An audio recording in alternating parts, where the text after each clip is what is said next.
Assalamualaikum. Waalaikumsalam. Silakan masuk, Mbak. Silakan duduk, Mbak. Iya, Bu. Mbak Resti ya ini. Betul, Bu.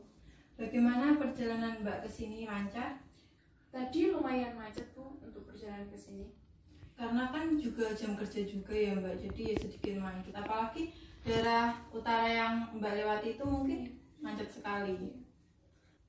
Jadi untuk konseling hari ini, karena saya akan menghadiri suatu acara, hari ini mungkin kita akan melaksanakan konseling selama kurang lebih 15 atau 20 menitan ya, Mbak.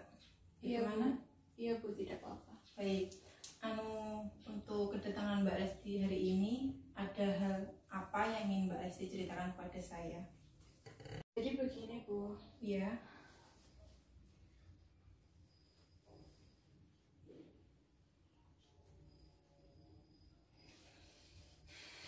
Kalau Mbak Resti masih belum siap bercerita, Mbak Resti boleh menenangkan diri Mbak terlebih dahulu sampai Mbak Resti siap untuk bercerita pada saya, Mbak.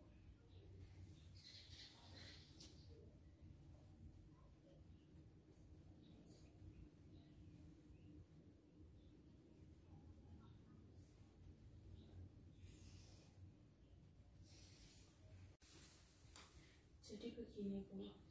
Ya.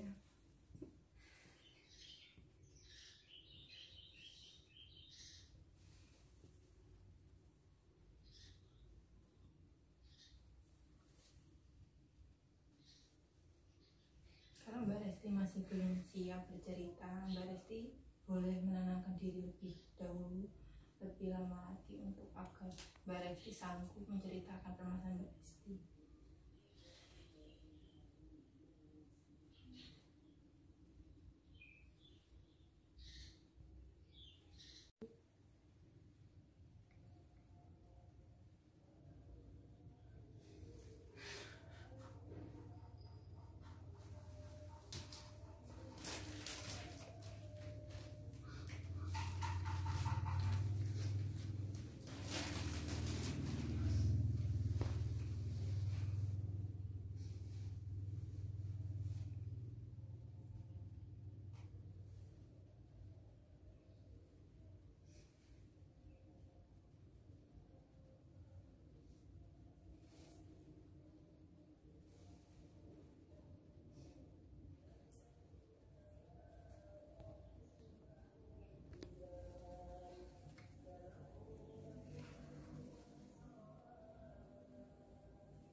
Jadi begini, Bu. Saya itu merasa kurang nyaman dengan kondisi saya saat ini. Saya merasa tertekan. Rasanya itu saya bukan seperti diri saya sendiri, Bu. Jadi Mbak Resti mengalami perasaan tertekan dan kurang nyaman dengan diri Mbak, begitu maksudnya? Iya, Bu. Saya setiap ada masalah itu selalu melampiaskan ke hal yang negatif, terutama itu seperti merokok dan minuman keras. Biasanya saya ketika punya masalah, saya itu mengajak teman-teman saya untuk pesta miras di rumah. Dan ada satu hal yang membuat saya itu sadar kalau perbuatan seperti itu sebenarnya dosa. Tapi saya itu benci kepada orang tua saya. Saya ingin dimengerti, tapi orang tua saya tidak bisa memahami saya. Jadi bolehkah Mbak menceritakan lebih rinci lagi permasalahan yang Mbak alami? Sebenarnya saya itu berasal dari keluarga broken home, Bu. Kedua orang tua saya bekerja di luar negeri semua dan jarang pulang. Setiap harinya saya hanya diberikan materi saja, tanpa memberikan kasih sayang kepada saya, padahal saya sangat membutuhkan kasih sayang dari orang tua.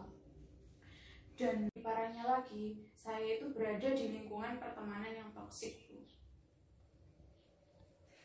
Banyak teman yang mengira itu saya anak haram.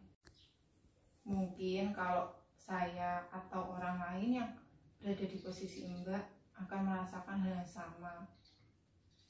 Tapi sebelumnya ya Mbak, kalau Mbak melakukan pelampiasan kepada hal negatif tersebut, memang benar Mbak itu merasa tenang pada saat itu. Tapi kan setelahnya kalau efek dari kedua itu hilang, Mbak akan merasakan lebih hancur lagi. Benar begitu kan Mbak? Benar, Bu. Memang setelah itu saya merasakan lebih hancur lagi. Tapi saya sudah ketergantungan dengan dua hal negatif tersebut. Dan jika saya berhenti dari keduanya, itu malah merusak psikis saya, Bu. Dan saya bingung harus bagaimana, apa yang harus saya lakukan. Saya bingung, Bu. Jadi bisa saya ambil kesimpulan kalau Mbak Resti itu kesulitan dalam mengontrol emosi, benar begitu Mbak? Benar, Bu. Baiklah. Jadi begini Mbak, saya itu pernah membaca sebuah artikel di mana dalam artikel tersebut itu dijelaskan bagaimana cara seseorang untuk mengendalikan emosi dalam dirinya. Dan dalam artikel tersebut itu dijelaskan beberapa instruksi agar orang yang kesulitan mengendalikan emosi itu bisa menenangkan diri. Jadi apakah Mbak Resti siap mengikuti instruksi yang akan saya berikan kepada Mbak? Baik, siap, Bu. Jadi begini ya Mbak, dalam artikel tersebut dijelaskan bahwa instruksi itu sangat mudah menurut saya. Tapi kalau meskipun mudah kan terkadang banyak orang yang menyepelekan. Tapi ya menurut saya, menurut beberapa ahli sih, teknik tersebut sudah teruji kebenarannya bahwa bisa mengendalikan emosi dan diri seseorang. Iya, Bu. Jadi Mbak siap melakukan instruksi saya? Siap. Jadi begini Mbak, dalam mengendalikan emosi, pertama-tama kita harus mendiamkan diri kita untuk beberapa menit. Lalu kita menarik nafas secara perlahan dan menghembuskan nafas kita juga secara perlahan. Iya, Bang. Paham, Bu. Mari kita lanjutkan lagi ya Mbak. Jadi begini, ikuti instruksi saya ya Mbak. Iya. Tarik nafas, tahan, keluarkan secara perlahan. Bagaimana Mbak? Paham kan? Paham. Mbak Esti bisa mengulang beberapa kali. Silakan. Benar, Bu. Hal ini sangat menyenangkan, membuat hati saya lebih rileks dan lebih tenang. Bagus. Jadi Mbak Esti bisa melakukan instruksi tersebut setiap saat agar Mbak Esti itu menjadi merasakan lebih tenang lagi, lebih pikirnya lebih jernih, agar Mbak Esti juga bisa menghadapi permasalahan apapun yang sedang menghadang Mbak Esti. Baik, Bu, saya akan melakukan sesuai instruksi dari Ibu. Bagus. Jadi selanjutnya tindakan apa yang akan Mbak Resti lakukan mengatasi permasalahan Mbak seperti yang Mbak Resti bilang tadi mengenai hinaan teman Mbak? Bagaimana? Kalau saya akan menganggap itu angin lalu saja, Bu. Jadi saya akan mengabaikan apa yang dibicarakan teman-teman saya kepada saya. Jadi begini Mbak, bagaimana kalau setiap perubahan yang Mbak Resti lakukan itu akan saya berikan rating, atau katakanlah sebuah token di mana token tersebut kalau sudah terkumpul sesuai yang sudah saya list, itu akan saya berikan reward atas perubahan yang Mbak Resti lakukan. Wah, itu sangat menyenangkan sekali, Bu. Saya akan lebih semangat lagi memperbaiki perilaku saya. Bagus. Tapi yang lebih menyedihkan lagi, setiap kita berkumpul, saya berkumpul dengan teman-teman saya, itu tidak terlepas dari hal-hal tersebut, Bu, seperti merokok dan minuman keras. Baiklah, jadi kalau seperti itu kan bisa dikatakan Mbak Resti itu tidak bisa terlepas dari kedua hal negatif tersebut kan? Iya. Padahal kan Mbak Resti sudah mampu mengontrol emosi Mbak. Padahal kan tadi sudah dikatakan kan kalau Mbak Resti kesulitan mengontrol emosi sehingga melampiaskan kedua hal tersebut.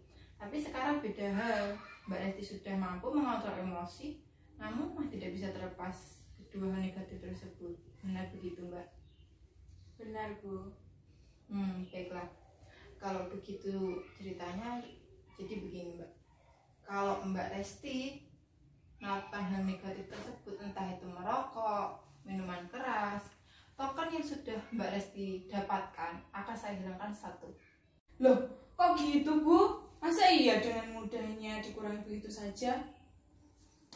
Ya kan dari kesepakatan awal, apabila Mbak Resti memberikan perilaku yang positif terhadap perubahan yang Mbak Resti lakukan, saya akan memberikan token. Tapi apabila Mbak Resti melakukan kesalahan atau kembali ke sikap negatif Mbak, saya akan mengurangi token. Jadi apa yang akan Mbak lakukan untuk mempertahankan token Mbak Resti saat ini? Tapi saya bingung, Bu. Apabila saya menolak ajakan teman saya itu sungkan.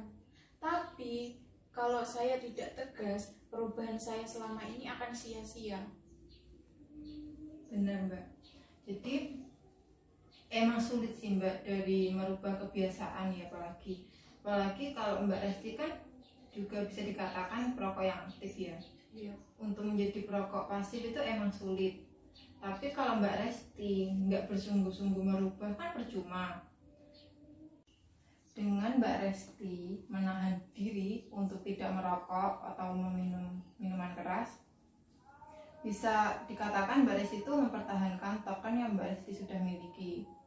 Lalu apakah Mbak Resti mampu dan Mbak Resti siap untuk mempertahankan token yang Mbak miliki? Baiklah, Bu, saya akan mencoba saran dari Ibu agar usaha saya selama ini tidak akan sia-sia. Bagus, saya akan mendukung segala keputusan Mbak dan saya akan tetap berada di belakang Mbak untuk tetap menyemangati apapun keputusan Mbak. Baik, Bu. Oh ya, karena waktu konseling kita sudah habis ya Mbak. Untuk sesi berikutnya kita lanjutkan besok atau di waktu Mbak siap. Nanti Mbak hubungi saya aja. Iya, Bu. Terima kasih atas waktu dari Ibu. Iya. Oh iya, Bu, kalau begitu saya pamit pulang dulu. Oh iya, baik silakan Mbak. Terima kasih ya, Bu. Ya, sama-sama, mari. Hati-hati ya Mbak. Iya, Bu.